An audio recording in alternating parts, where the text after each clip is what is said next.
Okay, go ahead. Thank you. Yeah. In the last several weeks, major IT companies like Google, Microsoft, Amazon have fired thousands of IT professionals. A significant number of them are either Indian Americans or Indian IT professionals.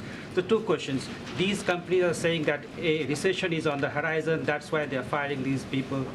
Does the president think that there is a recession coming up? And secondly, these Indian IT professionals who are on H-1B visa, they have to leave the country in 16 days.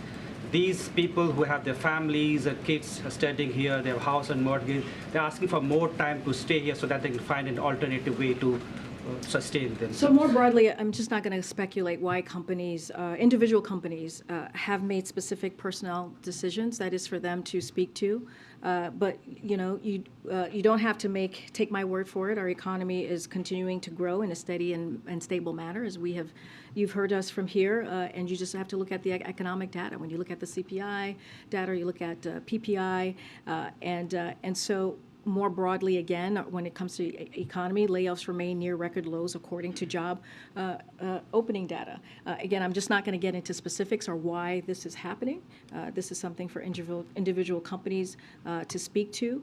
And look, the president has said this many times. He's going to do everything that he can to make sure this is an economy that works for everyone, that works from the bottom up, middle out, and that's what you've seen from his economic plans. But you know, the president understands firsthand how the impact of losing a job can have on a family. He understands that very personally, but just not going to get into individual specifics.